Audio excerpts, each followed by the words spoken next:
Welcome to Beyond the Verdict, your ultimate guide to the hidden truths behind the world's most intriguing stories.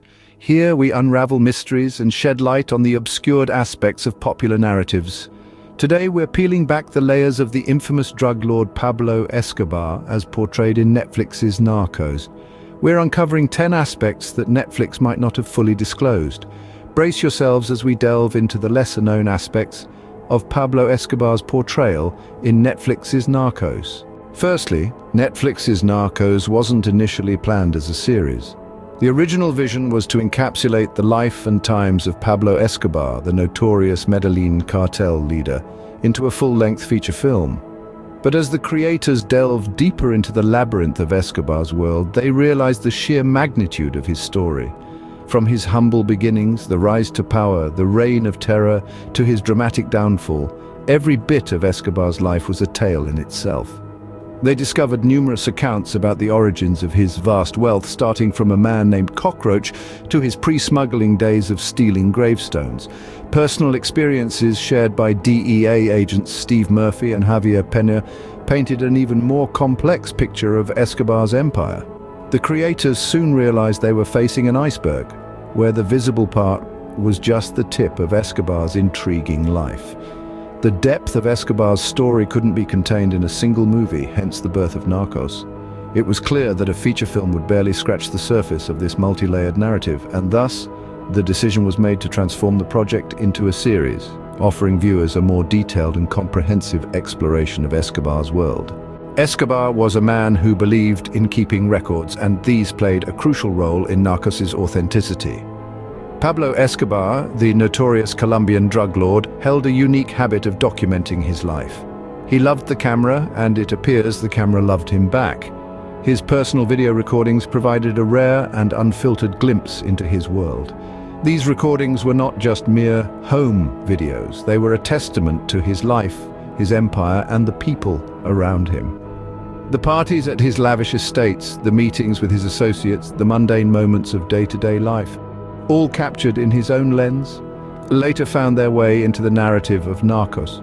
The creators of the series didn't just use these recordings as a reference, they embedded them into the very fabric of the show. From the fashion choices to the dialogues, these tapes served as a blueprint, guiding the creators in their quest for authenticity. It's fascinating, isn't it? The man who was once the most wanted criminal in the world unknowingly contributed to the making of a show that would, decades later, captivate audiences worldwide. The series owes much of its authenticity to Escobar's penchant for documenting his life.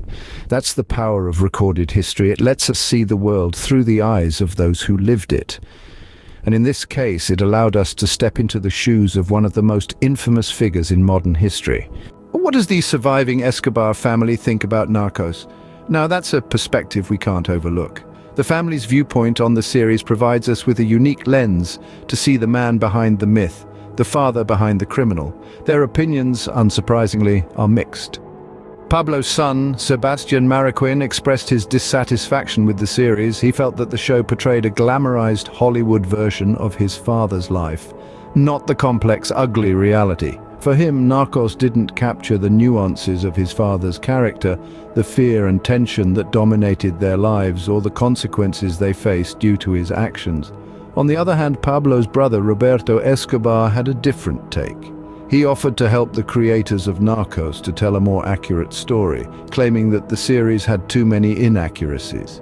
He even went as far as to demand $1 billion from Netflix for using his brother's likeness without permission. The Escobar family's views add another layer to understanding the series. They remind us that behind the dramatic storytelling and the larger-than-life characters, there are real people and real lives that were affected, a truth that no series can fully capture. In any series, there's bound to be some over-dramatization. Narcos, as riveting as it is no exception. It's a series that walks a tightrope, balancing the gritty reality of Escobar's exploits with the need for compelling storytelling. Certain aspects of Escobar's life were undoubtedly amplified for the sake of drama. The intense shootouts, the high-speed chases, the tense standoffs. While based in truth, these moments were heightened to keep viewers on the edge of their seats. Take, for instance, Escobar's character. The series portrays him as a man of extremes, ruthless yet compassionate, a loving family man with a knack for violence. While these contradictions existed in the real Escobar, the series amplifies them, creating a character that is larger than life. Then there's the depiction of the Medellin cartel. In Narcos, they're often shown as a well-oiled machine, operating with military precision. But in reality, the cartel was less an organized crime syndicate and more a loose alliance of drug traffickers and criminals. While Narcos offers a gripping narrative, it's important to differentiate between dramatized content and facts. Remember, as much as we love a good story, the truth often lies somewhere in between the lines. Let's not forget the cartels, an integral part of Escobar's story. The series presents these cartels as both ruthless and organized, a network of powerful and dangerous individuals who are key to the operations of the drug trade.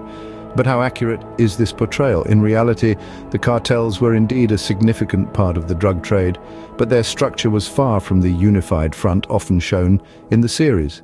They were a complex web of alliances, rivalries, and betrayals constantly shifting and changing. The Medellin cartel, for instance, was not a single entity but a coalition of drug traffickers, each with their own interests and agendas. It's also worth noting that while the cartels were undoubtedly involved in violence and crime, they were also deeply embedded in the local communities. They provided jobs, built infrastructure, and were often seen as benefactors, further complicating their image. This aspect of the cartel's influence is often overlooked in the series. The portrayal of the cartels provides a unique perspective on Escobar's life and operations. It's a reminder that his story wasn't just about one man, but an entire system of power, corruption, and violence. Behind Narcos' success is the artistic prowess of Brazilian filmmaker José Padilha. The man behind the lens, Padilha has a knack for capturing the intensity of the criminal world. His expertise lies in plunging viewers into an immersive experience, making them feel as if they are a part of the story unfolding on screen. In Narcos, Padilha's signature style is evident. His direction gives each episode a distinct flavor, blending the rawness of Escobar's life with the complexities of his character. He manages to humanize Escobar, showing us the man behind the monster without glorifying his criminal exploits. Padilha's distinctive storytelling approach is what sets Narcos apart from other crime dramas. He doesn't shy away from showing the brutal reality of the drug trade, yet he also highlights the socio-political factors that allowed someone like Escobar to rise to power. Padilha's direction plays a key role in bringing Escobar's story to life. He masterfully navigates the nuances of Escobar's character, ensuring that the viewers see him as a real person, not just a caricature of a notorious drug lord. This balance is what makes Narcos a compelling watch, and it's largely thanks to Padilha's incredible direction. The DEA agents Steve Murphy and Javier Peña were instrumental in capturing Escobar. They were more than just the law enforcement officers on his tail. They were the men who knew him best, who understood his methods, and who were ultimately able to outsmart him. The series portrays them as relentless pursuers, driven by a fervent desire to bring Escobar to justice. But beyond this, it delves into their personal lives, their struggles, and the sacrifices they made in the pursuit of this dangerous criminal. The narrative of Narcos is largely influenced by their real-life experiences. Murphy and Peña were consultants on the show, sharing their first-hand accounts and insights. This not only added a layer of authenticity to the series, but also shaped its narrative, ensuring that the story being told was not just a sensationalized version of events, but a nuanced, truthful portrayal of the war on drugs. Their perspective was key in depicting the complexity of Escobar, the man behind the myth. They shed light on his cunning tactics, his ruthlessness, and his charisma, which made him both a feared criminal and a beloved figure among some Colombians.